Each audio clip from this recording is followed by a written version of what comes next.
بھارت بھی اب اسرائیل اور امریکہ کی معاونت کر رہا ہے اور ایران کے خلاف اس جنگ میں کود پڑا ہے۔ بھارت، اب آپ سوچ رہے ہوں گے کہ کیسے کود پڑے۔ ناظرین، بھارت نے معاونت کی ہے، بھارت نے مدد کی ہے، غداری کی ہے اور دھوکہ دیا ہے ایران کو۔ ایران کے فلیٹ کو بلایا جاتا ہے، ایران کا ایک بحری جہاز جاتا ہے international fleet review 2026 and exercise Milan 2026 جو کہ بھارت میں منعقد تھی۔ اس کے بعد ناظرین، اس جو یہ ایک ریویو تھا، فلیٹ ریویو تھا، انٹرنیشنل ایک ایونٹ تھا، اس میں حصہ لینے کے بعد جب وہ ایران کا بحری جہاز واپس جا رہا تھا ایران کی جانب، تو امریکی سب مرین کی جانب سے اٹیک لانچ کیا جاتا ہے اور وہ تمام تر اہلکار، وہ تمام تر معصوم لوگ جو کہ جنگ کا حصہ نہیں تھے، ان کو بھارت کی سرحدوں کے قریب ہی مار دیا جاتا ہے۔ اب ناظرین، ایک بہت بڑا سوال ہے، گھر بلائے مہمان کے ساتھ ایسے غداری کرنا، گھر بلائے مہمان کو دھوکہ دینا اور اس کی جان کا سودا کرنا، اس کا کانسیکوینس کیا ہوگا، اس کا آؤٹ کم کیا ہوگا؟ کیا ایران خاموش رہے گا؟ گلف کنٹریز آپ سب کے سامنے ہے۔ گلف کنٹریز میں جتنے بھی امریکی اور اسرائیلی اڈے موجود تھے، جتنے بھی ان کے انٹیلیجنس سینٹرز موجود تھے، ان کے کونسل خانوں کے اندر جو سیکرٹ میٹنگز ہوا کرتی تھی، وہ تمام تر محفوظ نہیں رہے ایران سے۔ تو یہ اب بھارت ایران کے ساتھ جو اتنا بڑا ایک کھیل کھیل چکا ہے، اس کے بعد کیا ایران کا رسپانس نہیں آئے گا؟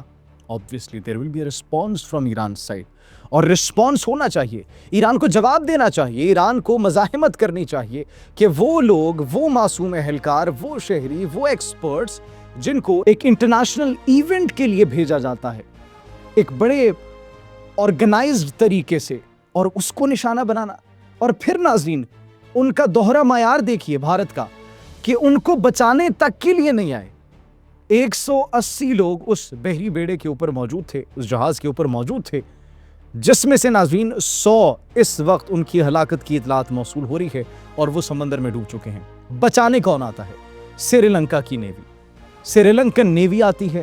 38 کے قریب کی ڈیڈ باڈیز کو نکال لیا گیا ہے، 78 اس کے اندر انجرڈ بتائے جاتے ہیں، اور یہ ناظرین اب بھارت نے امریکہ اور اسرائیل کی معاونت کا ایک کھلا اعلان کر دیا ہے۔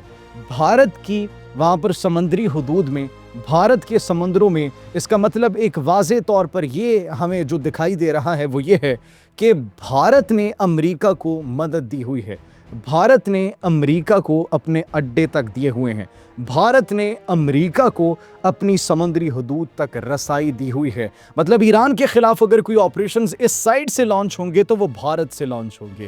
تو بھارت، نریندر مودی جو اسرائیل کا دورہ کر کے آئے تھے، اسے بڑی چیزیں واضح ہو گئی ہے، بڑی چیزیں عیاں ہو چکی ہے۔ تو ناظرین، یو ایس سب مرین کی جانب سے یہ جو ایران کے بحری جہاز کے اوپر حملہ کیا گیا ہے، اس کے بعد بھارت کی یہ رسپانسبلٹی بنتی تھی ایٹ لیسٹ کہ ان کی حدود کے بالکل قریب یہ حملہ کیا گیا تو جا کر مدد کرے، لیکن نہیں، ایک بھی شخص کو وہاں پر نہیں بچایا جاتا، بلکہ وہاں پر بچانے پہنچتی ہے سری لنکا کی نیوی۔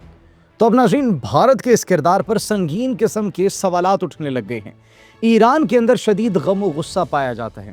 جس طریقے سے گلف ممالک نے ایران کا وہ چہرہ دیکھا، وہ ان کا رسپانس دیکھا جو کہ ان ایکسپیکٹڈ تھا، اب the same is going to happen with India۔ Bharat نے بھی یہ کھلا ایک اعلان جنگ کیا ہے ایران کے خلاف کہ دیکھیں ہم گھر بلائے مہمان کو کس طریقے سے مرواتے ہیں، گھر بلائے مہمان کو کس طریقے سے دھوکہ دیتے ہیں۔ This is what they have proven right now۔ اور ایران اب جوابی حملے کا، جوابی کارروائی کا حق رکھتا ہے۔ لیکن اس سے بھی ناظرین زیادہ ڈینجرس سچویشن یہ ہے کہ وہاں پر مزید کتنے امریکی بحری بیڑے، امریکی سب مرینز موجود ہوں گی، وہاں پر امریکی طیاروں کی ری فیولنگ کس طریقے سے ہو رہی ہوگی، وہاں پر کتنی اور امریکی اور اسرائیلی ٹیکنالوجی موجود ہوگی، کیونکہ مارکہ حق میں اسرائیلی ڈرونز اس بات کا ثبوت تھے کہ اسرائیلی وہاں پر موجود ہیں، اسرائیلی ٹیکنالوجی وہاں پر موجود ہے، اور اب اس انسیڈنٹ سے یہ لگ رہا ہے کہ امریکی ٹیکنالوجی اور امریکی افسران اور وہاں پر اہم اہلکار بھی موجود ہیں۔ تو یہ وہ نیکسس ہے جس کی پیشن گوئی ہم پہلے کر چکے تھے کہ ایک جانب اسرائیل ہے، دوسری جانب بھارت ہے، اور تیسری جانب امریکہ اور ان کی پراکسیز انکلوڈنگ افغانستان موجود ہے۔ تو ناظرین، اب دیکھنا یہ ہے کہ ایران رسپانس کس انداز میں، کس طریقے سے کرے گا۔ رسپانس بڑا بروٹل ملنے والا ہے بھارت کو اس غداری کا۔ آپ اس بارے میں کیا سوچتے ہیں؟ کمنٹ سیکشن میں اپنی قیمتی رائے سے ضرور آگاہ کیجیے گا۔ اپنا بہت خیال رکھیے۔ اللہ نگہبان۔